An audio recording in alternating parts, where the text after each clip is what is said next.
أهلا بكم متابعي صدى جدة الأفاضل في كل مكان. نتواجد في هذه الإطلالة هنا في احتفالية سفير الوطن بمناسبة تحقيق الملكي للقب دوري عبد اللطيف جميل في هذه السنة. الاحتفالية جميلة وجميلة جدا، زادها جمال تواجد هذا الكابتن أحد نجوم النادي الأهلي في الزمن الجميل، الكابتن عمر الحامدي. كابتن، في البداية مرحبا بك، كيف شاهدت أحداث هذا الحفل اليوم؟ أول شيء بسم الله الرحمن الرحيم، والحمد لله والصلاة والسلام على أشرف الأنبياء والمرسلين. طبعا أول شيء مبارك لصاحب السمو الملكي الأمير خالد بن عبد الله، صاحب السمو الملكي الأمير فهد بن خالد وفيصل بن خالد، والأمير تركي محمد العبد الله، وكافة أعضاء مجلس إدارة النادي الأهلي، وعلى رأسهم رئيس النادي الأستاذ مساعد الزويري ومساعده وأعضاء الشرف، وإلى الجهاز الفني والإداري في النادي الأهلي. أما بخصوص الحفل، حقيقة إنه حفل رائع وكبير من ناس أفاضل علينا، وجهوا الدعوة احنا لبيناها أنا والكابتن أمين والكابتن حسام، وحقيقة الحفل كان رائع رائع جدا جدا، وزادوا روعة وجمالا حضور جماهير النادي الأهلي في هذا الحفل.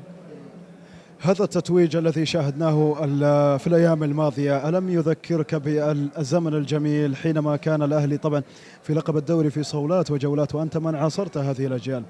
والله أنا تشرفت أول شيء باللعب في النادي الأهلي، وتشرفت أن أنا أكون مساهم في تحقيق بطولة الدوري قبل 32 سنة تمام مع النادي الأهلي، وتشرفت بتحقيق كأس الملك، وساهمنا في الوصول لنهائي كأس آسيا، والحمد لله هذيك الزمن زمن جميل بقيادة لاعبين كبار أمثال أمين دابو وحسام أبو داوود، عبد العزيز صمد ووحيد جوهر تمام، ومحمد عبد الجواد. فكان زمن جميل، وهؤلاء الحين اللاعبين اللي يواصلون المسيرة الأهلاوية الذي تبناها المرحوم له وغفر الله له تمام الأمير عبد الله الفيصل. اللاعبين الحاليين هم يكملون مسيرة النادي الأهلي.